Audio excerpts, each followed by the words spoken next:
dalam hal ini berarti apalagi sih yang bisa kita upgrade? Menurut kalian apalagi? Dia kan hanya shopping only nih. Terus apalagi yang bisa di-upgrade kira-kira? Nah, misal ya, ini saya kasih contohan kan. Setelah dia hanya bisa serve gitu ya. Serve itu apa sih bahasa Indonesianya? Melayani. Melayani ya. Hanya bisa melayani. Kita tuh perlu data yang akurat mengenai stok F&B, food and beverage ya. Terus mengenai souvenir kayak gitu. Nah, sehingga kita misalkan ini orang harus di-upgrade biar kita punya data yang pasti mengenai ketersediaan stok di Santasi. Nah, baru itu menjadi landasan kita untuk melakukan upgrading ke si orang tersebut kayak gitu. Nah, kita susunin tuh jadwalnya, dia bakal bisa upgrade diri di berapa hari dia mampu, terus setelah itu kita tentukan tuh, ini berarti menjadi KPI tambahan gitu. Nah, biasanya caranya itu kalau udah menjadi karyawan di sini itu cukup tinggal kita kasih instruksi aja sih, by instruction. Jadi misalkan kamu nextnya bakal menjadi team leader nih, kita mau kasih sesuatu upgrade untuk diri kamu. Nah, coba sama kamu di hitung nih stok-stoknya, melakukan stok opname secara rutin kayak gitu setiap hari, sama nanti saya monitor per seminggu sekali kamu melakukan stok opname. Apakah sesuai dengan data yang kamu punya atau enggak? Cukup kayak gitu. Nanti itu dia akan mencoba mengupgrade diri sendiri dengan cara alamiah kayak gitu. Meskipun butuh waktu, tapi kalau misalkan tadi kan kualifikasinya juga harus cekatan nih, jadi cepat tuh menyesuaikan dengan training tersebut. Jadi kalau itu menjadi diberi arahannya, jadi dia yang mengupgrade diri sendiri gitu ya? Betul. Nanti kalaupun dia ternyata nggak mampu, ya kita nggak akan serahkan ke dia, nanti kita carikan dia. Berarti sesuai dengan kemampuan juga ya mungkin Pak? Betul. Nanti kalau misalkan nggak sesuai kemampuan, kayak kalian nyuruh ikan buat manjat pohon. Iya. Kayak gitu, benar nggak? Iya. Benar ya? Nah, terus selanjutnya sistem penilaian kinerja karyawan yang diterapkan di situ kayak gimana? Jadi kayak misalnya untuk naik jabatannya itu penilaiannya dari apa? Oke. Itu ada banyak aspek.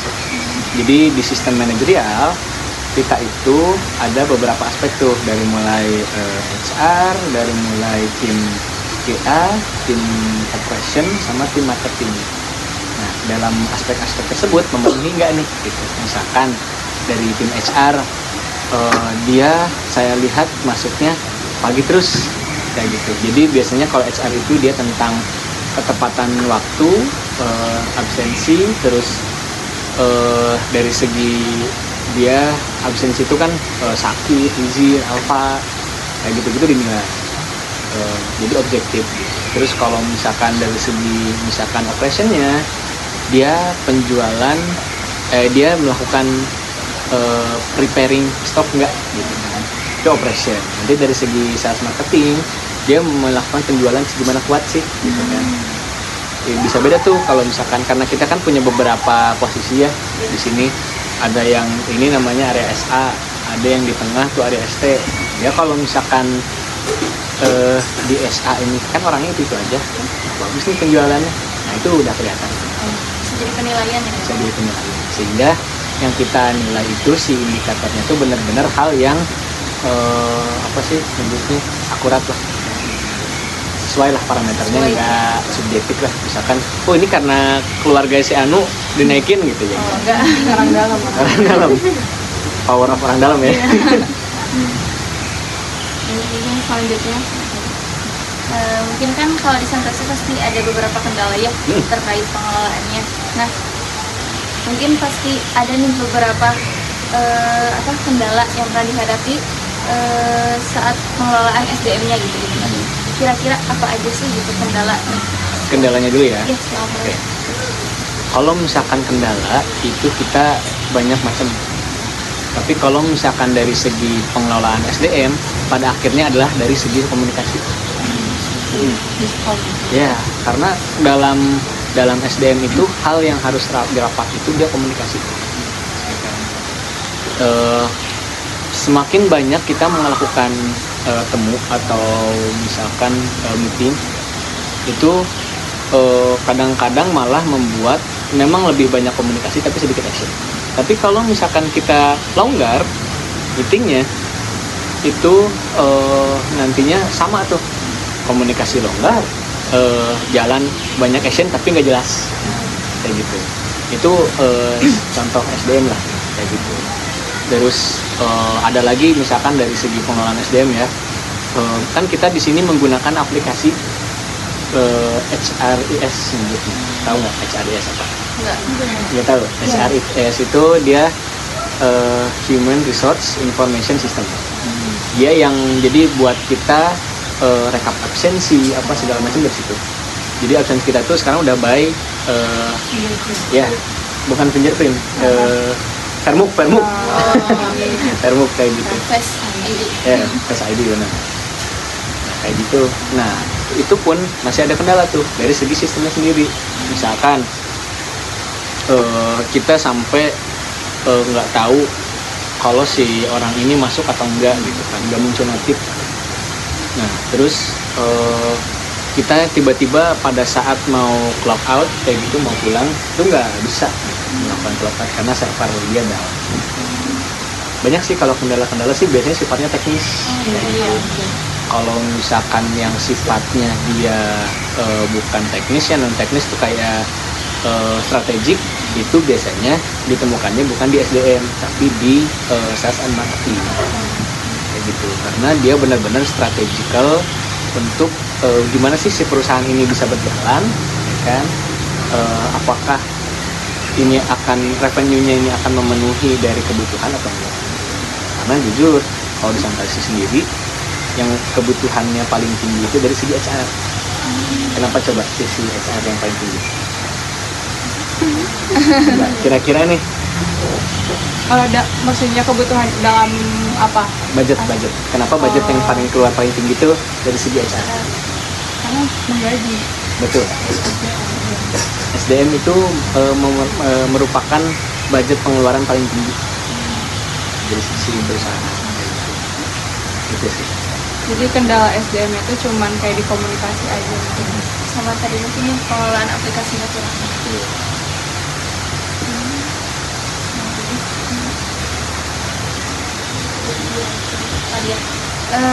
Mungkin kan selama pengelolaan di Santasi juga ada beberapa strategi ya yang dilakukan juga mungkin. Nah, gimana sih strategi yang biasanya dilakukan untuk menjaga kedisiplinan sama tanggung jawab si karyawan di Santasi? Oke. Jadi cara biar kita menjaga kedisiplinan si karyawan itu pertama-tama mereka tuh harus paham apa sih tugas mereka. Pertama-tama misalkan aku tim cleaning, ya aku harus betul disiplin.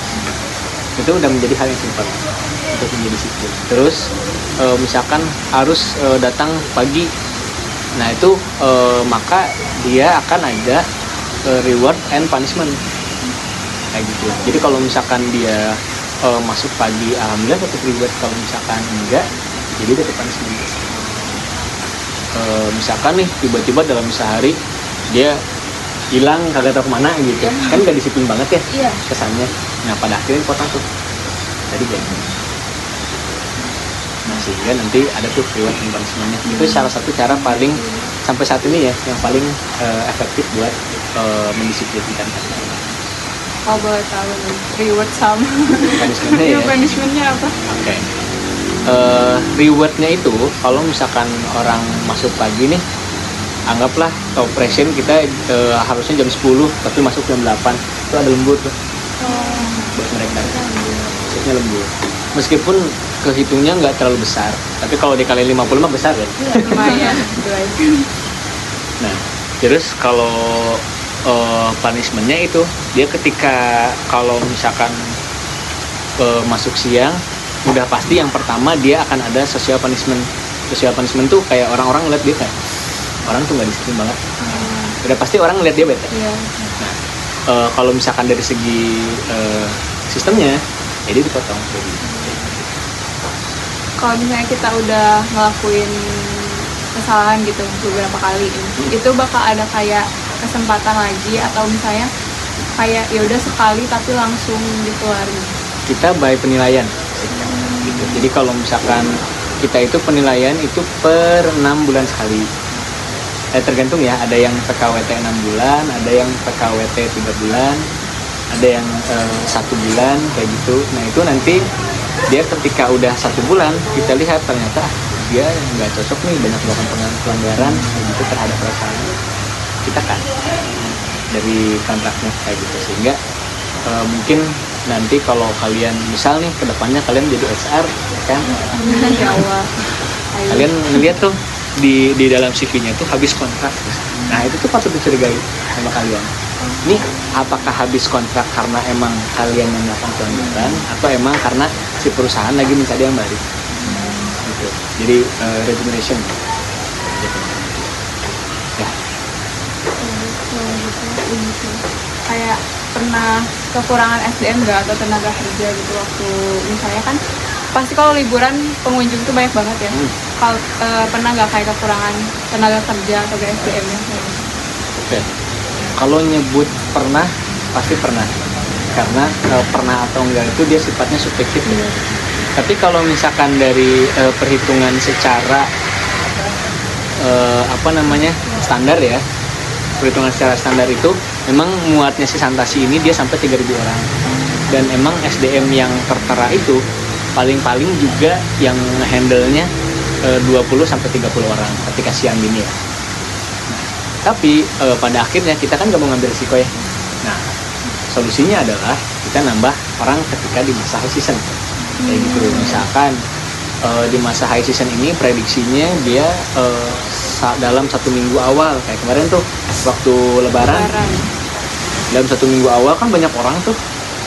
Jadi pada akhirnya kita hire orang untuk sementara aja. Kita nyebutnya daily worker.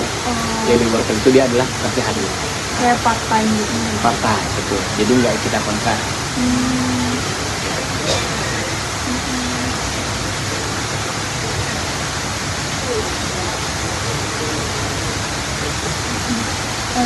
Tadi kan sudah dijelaskan juga ya sama Bapaknya beberapa kendala, terus juga apa sih yang perlu diperbaiki gitu dari sistem pengelolaan menurut Bapak sendiri?